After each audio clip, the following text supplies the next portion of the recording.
తత్కాల్ పథకం ద్వారా ticket book చేసుకునే విధానంలో రైల్వే మంత్రిత్వ శాఖ కీలక మార్పులు తీసుకువచ్చింది.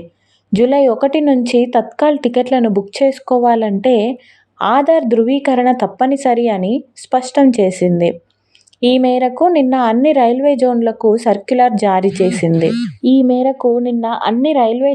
సర్క్యులర్ జారీ చేసింది. తత్కాల్ పథకం ప్రయోజనాలు సాధారణ ప్రయాణికులకు పూర్తిగా అందాలనే ఉద్దేశంతో ఈ నిర్ణయం తీసుకున్నట్లు రైల్వే శాఖ తన సర్క్యులర్లో పేర్కొంది. జూలై 1వ తేదీ నుంచి Indian railway catering and tourism corporation website ద్వారా లేదా దాని యాప్ ద్వారా తత్కాల్ పథకం కింద టికెట్లను కేవలం ఆధార్ ధృవీకరణ పొందిన యూజర్లు మాత్రమే బుక్ చేసుకోగలరు అని మంత్రిత్వ శాఖ తెలిపింది. ఇంతేకాకుండా జూలై 15వ తేదీ నుంచి తత్కాల్ బుకింగ్ల కోసం ఆధార్ ఆధారిత ఓటీపీ ధృవీకరణను కూడా తప్పనిసరి చేయనున్నారు. రైల్వే ప్యాసింజర్ రిజర్వేషన్ సిస్టమ్ కౌంటర్ల వద్ద లేదా అధీకృత ఏజెంట్ల ద్వారా తత్కాల్ టికెట్లు బుక్ చేసుకునే సమయంలో యూజర్ అందించిన మొబైల్ నెంబర్ కు సిస్టమ్ ద్వారా జనరేట్ అయిన ఓటీపీ వస్తుంది. దానిని ధృవీకరించిన తర్వాతే టికెట్లు జారీ చేయబడతాయి. ఈ విధానం కూడా జూలై 15 నుంచి అమల్లోకి వస్తుంది అని సర్క్యులర్లో వివరించారు. అలాగే అధీకృత టికెటింగ్